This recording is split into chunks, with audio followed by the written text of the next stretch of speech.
Hey guys, King of Charmanders here, and today I bring to you a video on the huge server update. Hunt-a-thons for lower levels get harder and preparing for Elder Dragons? So this video covers the recent server update. This update features changes to the referral system and future Hunt-a-thon plans. These changes may also be considered due to Elder Dragons releasing soon. So there's not a lot on here, but there's some, and some are really good, some are meh, and some are really bad. But you know what? We're going to get over it. We're going to look over all of that in a second. Alright, first we're going to start off with the main features adjusted or changed. You can now see the remaining days for the Vernal Invaders Season Pass. The current Season Pass will end on June 12th, 2024. So that's a little over a month from now. So if you still think you could get to 100, definitely consider getting the Season Pass. However, you can exchange the Premium Pass plan for gems 48 hours before the season ends. So for those of you that don't know, you can now use gems to go ahead and skip tiers on the Season Pass. So if you think it's worth getting to 100 and you're a brand new player, and you're looking to spend some money on some gems, then it might actually be really worth to do so if you still need to get to 100. Because you can only spend gems up until you get to tier 100, and then you can get all those rewards if you started late on Monster Hunter Now or started late for the Vernal Invader.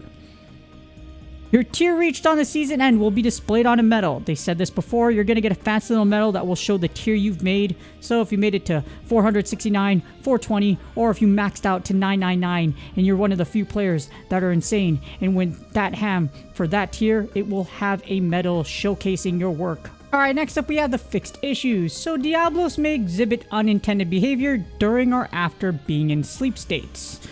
So I don't use sleep, so I hope this fixes it for the players that do. I think I've read a few things about Diablos being affected by sleep, but I'm not entirely sure what they are. In addition, there were instances where players couldn't use paintballs. So this occurs when a monster that you have tracked on the monster tracker is available. If you try to paintball one at the same time, as you see right here with the error description, it would prevent the use of your paintball, and it was really annoying. So what they did was they fixed this one, and it sounded like it was especially annoying during the Devil Joe event if you were trying to paintball Devil Joes. So imagine trying to paintball a Devil Joe, share with your friends, but you get hit with this.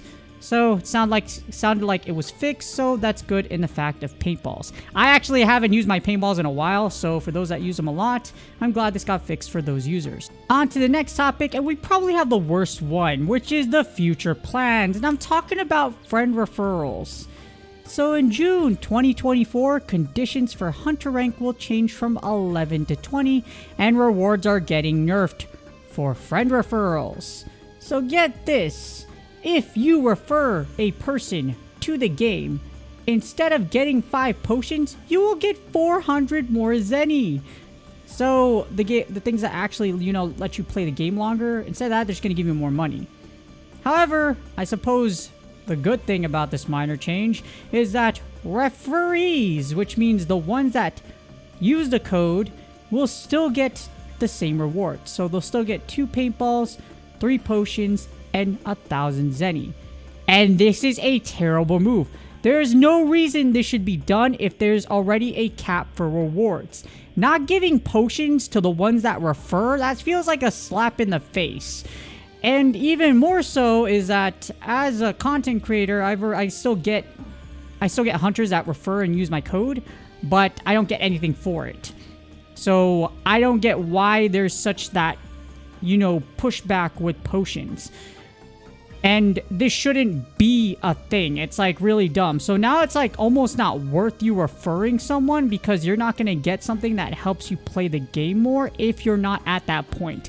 I rarely use potions nowadays. I stack up on 15 first aid meds pretty easily. But that might not be the case for other players. So why? This is just really dumb, really terrible, and I'm going to go into the feedback and be like, don't do this. This is really dumb. However, there is one update that some of you may like, and some of you are like, oh no. This is the minimum requirement to join Hunt. So this is something that's being considered for the future. I'm assuming this would make it so you would need a certain grade of weapon and or equipment to participate in harder hunts. This would benefit veteran hunters because you would have experienced hunters in groups rather than random players looking to get carried. So there's a lot of people complaining about that. I'll cover that more in the dev notes. But yes, They were complaining like, hey, I need to kill this thing, so why are there people that I want to get carried? And it's valid on both sides.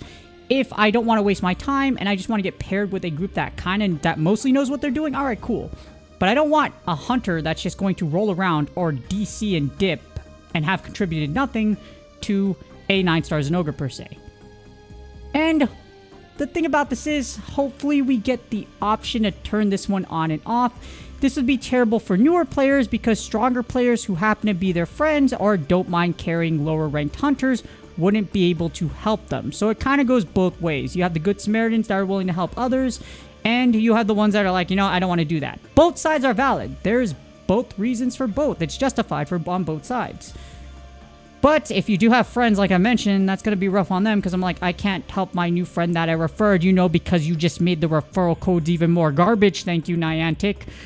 So yeah, whoever's decision on that, don't do it. And for this one, again, hopefully we have the option to turn it on and off, as this would greatly affect communities without a large player base. If you don't have a large player base, you're not going to have a lot of people at the same level as you are that are going to be able to take out a hunt if they do implement this requirement. So hopefully, again, we can turn this on or off.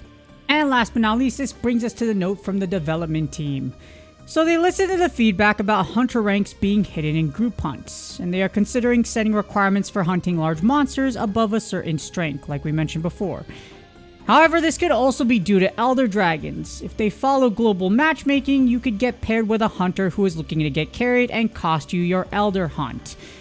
Considering you're probably going to have to pay or they're going to be some monetized to some degree, it would really suck if you couldn't complete them because some random wasn't carrying their weight. So this makes sense why they're doing this, and it's probably in consideration again.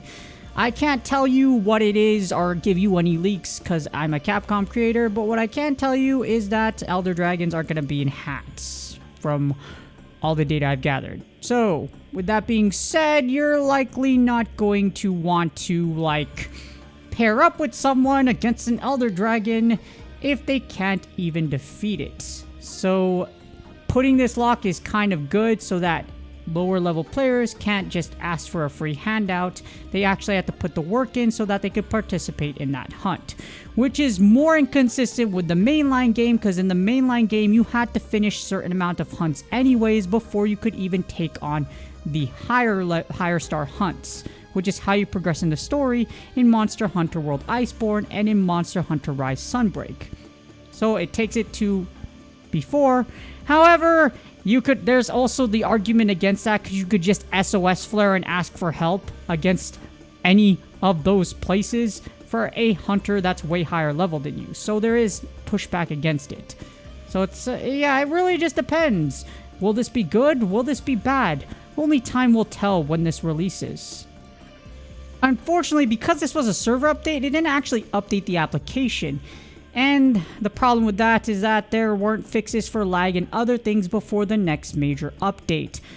A lot of players still have issues with accessing their game or lag being involved in it, so hopefully it does get fixed soon or an update is launched so that these can be done. I know they're really busy trying to get the next major update done, but at the same time, let's hope that their quality of life updates, etc. don't stop and there's another one soon.